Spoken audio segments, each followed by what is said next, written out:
Well, it's interesting because I always wonder, obviously you're probably biased in the subject because you come from the billion-dollar industry, which is advertising. No, but I was like smaller clients. Okay. But if a product gets so big like Coca-Cola, yeah, Bud Light, is there really a return on investment for those ad dollars? Because is somebody really going to continue to drink Coca-Cola or become a new Coca-Cola drinker because they see the polar bear ad around Christmas? Or are people just going to continue to drink Coca-Cola and become new Coca-Cola drinkers because it's in every restaurant, soda dispenser at the movie theaters? Yeah. I always wonder, do you get to a certain brand where there's a diminishing return on the advertisement, or are consumers such dipshits that if I don't keep seeing Coca-Cola ads, I'll start drinking Dr. Pepper, which is a far superior soda? But does it matter? Have you ever seen any studies on this? Is there actually a return on investment on these ad dollars?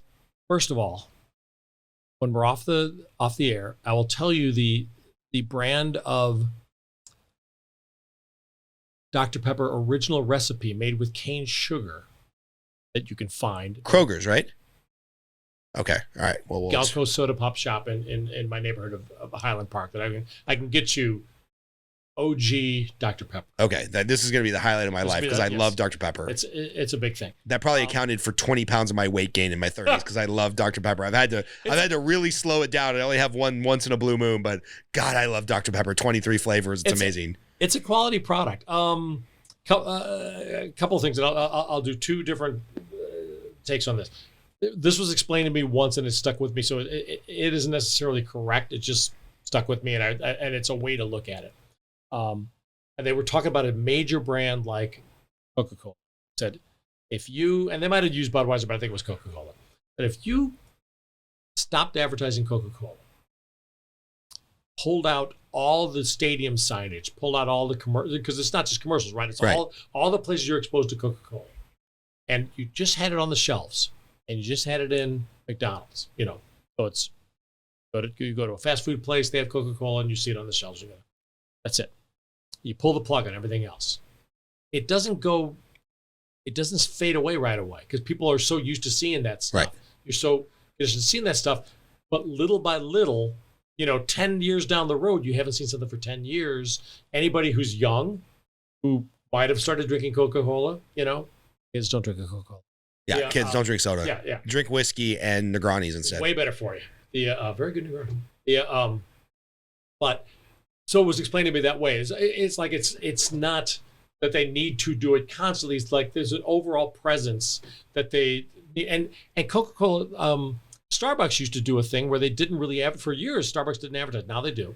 But their advertising was opening up more Starbucks. And there was there were a few places like this. I remember one was in, I think it was Vancouver, where you could go into a Starbucks on a corner, look out the window, and there was a Starbucks on the corner across the street. Totally. Kitty corner to it. That was their advertising, and that was their thing. That was their marketing way to look at things. Like, we want to be ubiquitous, and they kind of did it, right?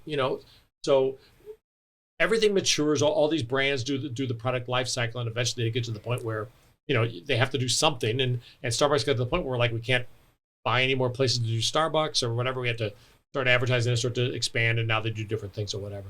So, that answer your question? I mean, yeah, it does, because what you're really talking about is generational advertising. What do you think? I also think there's things like you watch a decent amount of sports, right? Yeah. You probably can remember back when there weren't that many insurance companies that advertise. Now, Geico, they have 3 or 4 different campaigns. It's not just all the time. Yeah, there's Geico. There's Flo from Progressive. There's State Farm. There's what am I leaving? Allstate with Mayhem. Part of it also is you're in this environment and you're look at your competition. Yeah, it feels like an arms race, right? Yes, to a certain degree. It's like I have friends who worked on State Farm when that was taking off, and I'm like, that's a good place to be, because State Farm is looking around and saying, we have to be out there, because it's not just what works. It's also, you got agents who see your competition all the time, and they're like, we need, it doesn't necessarily, it's not like, here's the math formula. You get people yelling at you saying, we need to have funny ads too. They've got the Geico Gecko, and they've got the caveman, and and it just becomes a thing. I had my friends were working on State Farm and they were so busy. They said, Bob, can you do the radio? And it's like, yeah, sure. Tell me what you want and I'll do the radio campaign for it. And it's, so now that's a thing. You know, it's like, does it make sense? Probably not, because they could probably all stop, but they're all in competition with each other. Arms race. Yeah. You know, it's funny because I'm carrying two thoughts in my head right now. One is, I do mortgages, and when I get a new client and we send out our, welcome to escrow, you just got your offer accepted, I give 2 insurance agents. I give my buddy Charles Martin at State Farm, shout out to Charles, and I give my buddy Eric Hamilton at Crescenta Valley Insurance Services, CVIS, and he's a broker. I don't know because I haven't price shopped or compared in a long time, but maybe Eric, sorry, Charles and Eric, maybe Eric is the better insurance agent. Maybe he has better product, but I will tell you 90% of my clients call Charles Martin first because they're used to the State Farm commercials. So they see Charles Martin, State Farm, Eric Hamilton, CVS Insurance. They call Charles first. He's very core competent. He's a great guy, good customer service. They always go with him to the point where Eric called me a couple of years ago. He's like, hey, man, did I upset you? And I'm like, no, I love you, man. What's going on? He's like, right. Well, I don't get any referrals from you anymore. I'm like, hey, I don't mean to sound like a dick.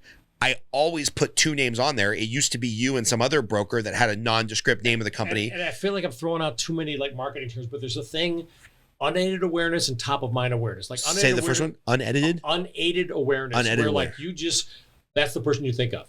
Yeah. Top of mind is like, but it could be aided awareness where I say, do you know this other broker as well? And you go, oh yes, of course I do, but you didn't think of them first. Right. So that's the thing as well. Yeah. So it's like apparently those all those commercials were killing it.